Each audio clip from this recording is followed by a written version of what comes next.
Ang promise is Senate President Enrile is unahon daw niya kining Terrorist Financing Suppression Act tungod kay usa kini sa mga international commitment nato sa United Nations.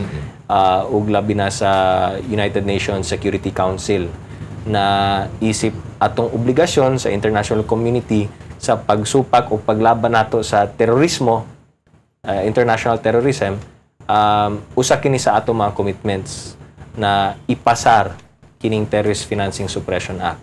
So, it's certified as an urgent bill by the President. President mismo nag-certify urgent.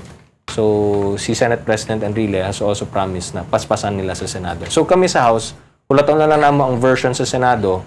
Hopefully, kung walay kalainan, walay kalahian ang version namo, ang version sa Senado, diretso na siya. It will be consolidated and then sent to the President for his signature. Pero kung naay gamay nga kalainan, kalahian, diferensya, kinihanan mag-bicameral committee conference pa kami para i-iron out, para magkaroon ng one final version. Pero if walay nabago sa among version, diretso na for signing by the President, human mapasar sa Senado. Okay. Taliwala sa misuporta sa balaod nun nga imong gipanghingusgan, doon na gihapoy pipila ka mga magbabalaod ang misupak sa Financing Terrorism Suppression Act. Upat lang. Pangutana, unsaon nimo pagtubag sa gidaingon sa mga kritiko nga di na kuno kinahanglan kini tungod kay ang House Bill 5015 nasakop naman daw ang unod nini sa anti-terrorism law o sa Human Security Act of 2007. Dili na sakto no tungod kay ang argumento manggod nila is kana lagi din na kinahanglan og Terrorist Financing Suppression Act kay appeal na daw to siya sa kining Human Security Act which is the anti-terror law. Dili na siya sakto tungod kay kining Terrorist Financing Suppression Act ang atong ginapunish diri or ang atong gina-criminalize diri ang pag-finance nimo sa terorista. Diba? Ang Human Security Act, ang ginapunish nimo diha ang terorista mismo. Tao. Ang tao or ang organisasyon or ang mga heads ng organisasyon o kinsa to mga grupo sa mga terorista, mao ni ang atong gina-criminalize o gina-punish diri sa Human Security Act. Sa Terrorist Financing Suppression Act, ang atong gina-punish or ang atong gina-criminalize diri ang katong mga pinanser. Kay pwede man ka mahimong pinanser sa usa ka terorista or sa usa ka terrorist organization na not necessarily na appeal ka diha. Ikaw lang tig-finance.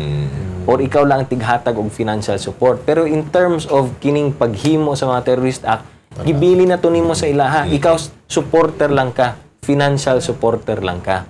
So, ang problema magud sa kasamtangan ang present Human Security Act na to, pananglitan si Zaldi, financer sa terrorist organization. Nag-finance siya. So, ikaw, nagasuporta gid ka diha, so, naghatag kag financial support. Ang pangutana, pwede ka ba kasuhan o kaso karon tungod kay nagasuporta ka sa usa ka terrorist organization? No. Under the present law, dili. Kinihanlan, maghimo usa og terroristic act, kining organisasyon o ang tao, para ma-appeal ka. Isip, co-conspirator. So, murag co-conspirator, ang trato na sa balaod karon usapod ka nga terorista tungod kay financer ka. Conspirator ka. Conspirator through the act of financing. Diba? Pero kung walay terroristic act nga nitabo, dini ka pwede kasuhan. So, samtang wala pa'y terrorist act ang ginahimo or na buhat or gicommit na terroristic act, pwede ka magpadayon og imong finance, pag-finance ni ana. Until magkaroon ng terroristic act. Pero unless may terroristic act, hindi ka pwede kasuhan. So, ang Terrorist Financing Suppression Act, the mere act nga naghatag ka og financial support sa usa ka terrorist na ilhan nga terrorist organization, pwede na ka makasuhan. So, mao na siya ang kalahian. Kay mao niya siya ginatawag na loophole na sa atong balaod. which we are aiming to address karon. Gi-plug na to ang loophole karon by putting that. And this is being done by different countries worldwide. Kay nakita nila dunay kining dako kaayong loophole. And ang nakita nila, the only and the very effective way for us to combat terrorism is to stop the financiers, to stop the funding support. Kay kung walay kwarta, dili man ka makahimog bomba. Yes. Kung walay kwarta, dili man ka makapalitog armas. Kung walay kwarta, dili man ka makarecruit. Kung walay kwarta, dili ka makakuha og mga intelligence reports or makakuha og mga other types of makabuhat or makahimog other types of activities. We all know that without financing, dili makalihok ang mga terrorist organizations. So with this law now, kung ilado kining terrorist organization na usa ka terrorist organization, ilado kining grupo or asosasyon sa mga tao na usa ka mga terrorist association or organization, dapat wala na makahatag og kwarta or finance dinhi sa maong mga nailhan nga mga grupo. Mao kini ang tumog-tinguha nato dinhi sa akong balaod. Okay. Sa lain pang isyu nga mitumaw batok nini nga Financing Terrorism Suppression Act, Congressman Carlo, mao ang giingon nga pagtanggal sa duha ka batakang proseso. Una mao ang pagwa sa panginahanglan sa court order sa pagila sa grupong terorista.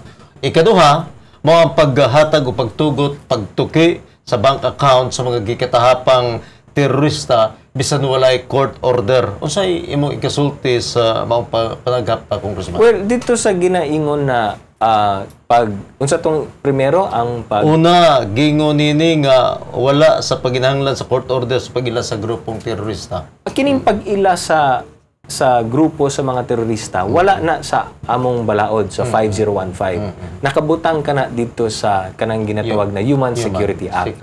So as far as ang Terrorist Financing Suppression Act is concerned, wala kami mga provisions diha sa pag-ila sa mga kanang ginatawag na terorista.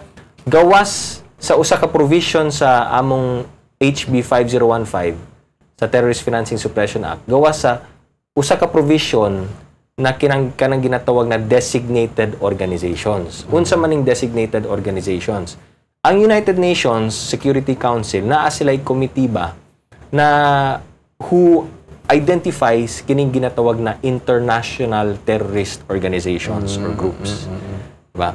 So, kinsa man yung mga international terrorist organizations, apil na diha ang Raja Sulaiman Movement, apil diha ang Al-Qaeda, apil diha ang Jemaah Islamiyah, mao kini ang mga inila na international terrorist organizations. So sila, ang United Nations, sila ang naga-pili ni ana. Sila ang naga-identify ni ana. Based of course with intelligence reports and based of course on all of these reports from the different countries. So syempre, kailangan man kita kung kinsa ni sila. I mean, we all know the Raja Sulaiman, we all know Jemaah Islamiyah, we all know Al-Qaeda as terrorist organizations. So, kining mga gini-designate na karon sa United Nations Security Council, kini ang mga organizations na, alangan, kung ikaw naghahatag kag financing dito sa Al-Qaeda, dapat masilutan na yun ka. Automatic, di ba? Karon, ang atong balaod na batay present law karon sa Philippines na pwede kang silutan, pwede kang prisuhon karon, pwede kang kasuhan karon kung nagasuporta kag Raja Sulaiman Movement, nagasuporta kag Al-Qaeda, nagasuporta kag Jemaah Islamiyah, pwede ka bang kasuhan? Right now, dili. Na illegal defenses karon. Moingon ka na dili, wala may terrorist act na nahitabo.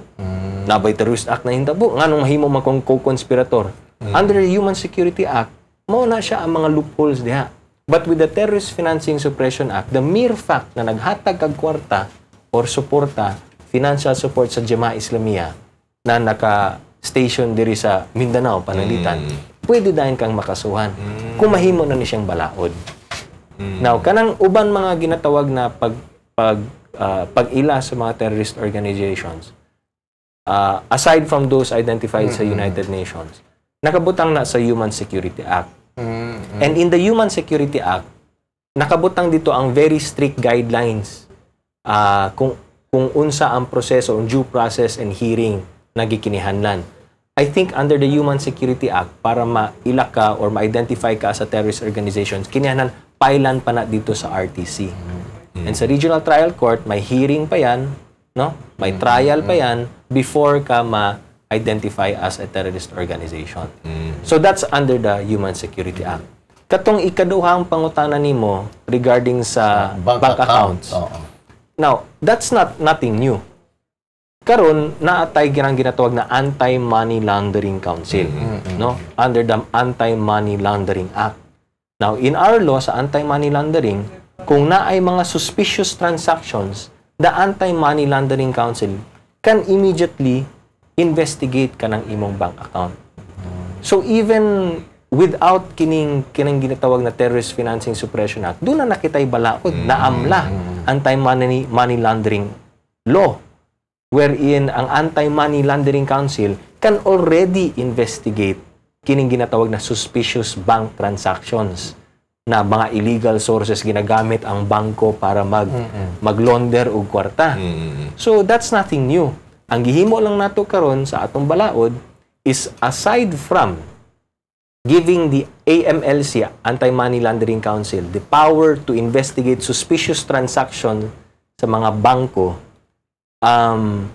may tungod sa ubang mga kining ginatawag na mga krimen, gidugangan lang nato kini og additional. Now, when it comes to terrorism and terrorist financing, the Anti-Money Laundering Council can also investigate kini mga suspicious transaction when it comes to terrorist financing. Murag i-widen lang nato ang scope na i-appeal pod ang terrorist financing. So there's really nothing new with giving the AMLC the power to investigate mga kining mga banking transactions na suspicious. Gidugangan lang nato usa pa i-appeal pod nato diha kining terrorist financing. So again, going against sa katong mga kritiko, gi-appeal lang nato ni siya to something that is already being conducted right now ng AMLC, Anti-Money Laundering Council. Nagkainit ng atong mga sugutanan diri Bert o Congressman Carlo, dapat ko duha ikasunod nga pangpakutana og siyempre balik ko nata sa duga mga pahinumdom. Kalambuan, dalatana.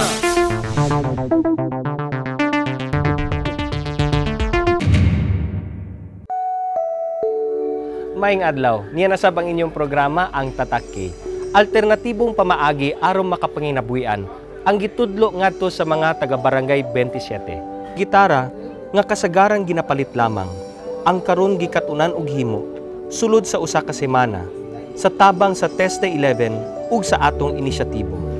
Aron sa ilang paghuman, mamahimo na silang makasugod sa pagpamaligya. Sa una, kaskas ng iko, di karon gikabalo na ko sa pagpurma niya. Mag-grab na lang siya opportunity kung naay mga magkuan sila maghandle og maparangin ani para sa moa diri karon nga gitagaan og opportunity nga makabalo ni nga pagbuhat og gitara.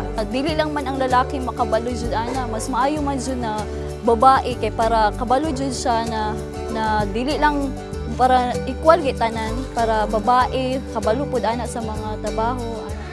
Magpadayon ang among pag-alagad kaninyo, kini ang inyong higala, Congressman Carlo Nograles, nga kanunay magdala kaninyo sa Tataki. Maayong adlaw, padayon ang atong paghatod kaninyo sa mga maayong balita.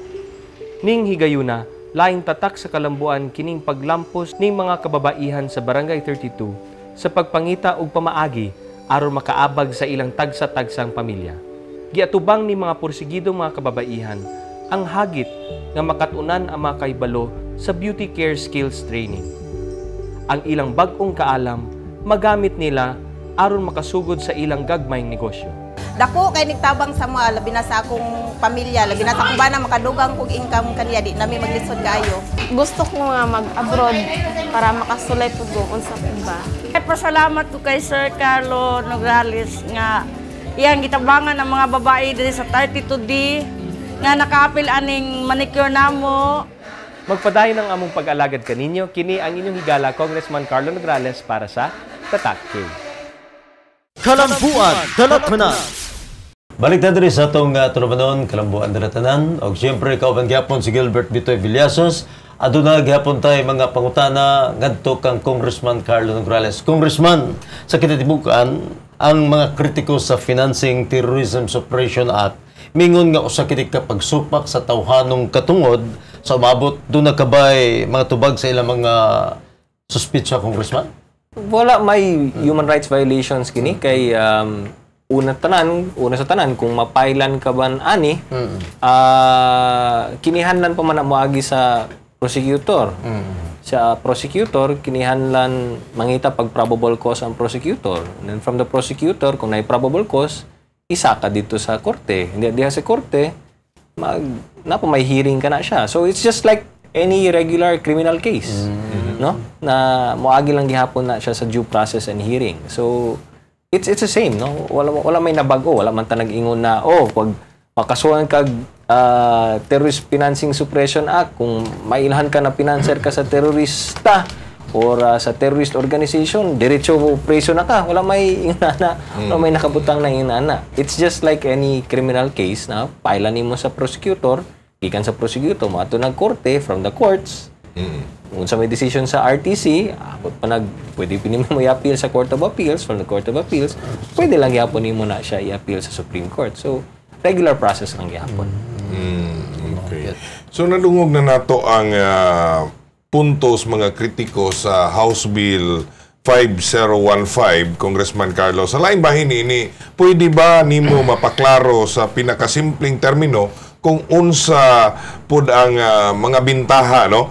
O nganong gikinahanglan sa katawhan ang Financing Terrorism Suppression Act nga imong gipanghingusgan nga mapasa, gipanalipdan o syempre giripinsahan hangtod sa pag-aproba niini diha sa Kongreso, sir? Sa pagkakaroon, wala kitay balaod nga ginasilutan ang mga financer sa terorista. Yes, sir. So sama sa akong giingon, kung pananglitan mo finance ka og Jemaah Islamiyah or mo finance ka sa Abu Sayyaf or mo finance ka Al-Qaeda, no? Dili ka makasuhan. The fact na naga-finance ka Al-Qaeda, walay ma-file na kaso against sa imo. Labi na kung walay gibuhat nga pananglitan, way gibuhat na terroristic act ang Al-Qaeda dinhi sa atong nasod, dili ka ma-filean. So maghulat pa bata na makahimo og terroristic act kini mga terorista dinhi sa atong nasod, usa nato sila ma-filean ang kining mga financiers. Siyempre, dili na pwede. The fact na naga-finance ka og terorista already shows na lain or lain ning imong nimong tumong. Ang tumong gyud nimo ani ngano mag-finance ka og terorista is no other reason but kay nagsuporta ka sa ilang kausa or nagsuporta ka na makabuhat sila og usa ka terroristic act dinhi sa atong nasod. So before magkaroon og terroristic act, kinihanglan diha pa lang sa pag-finance nimo dapat masilutan na ka. Dapat mapriso na ka. Dapat makasulod na ang gobyerno. Di ba? Kay kung dili, kanus apa muhulat pa bata na magkaroon og usa ka pagbuto sa bomba or pagpatay sa mga tao.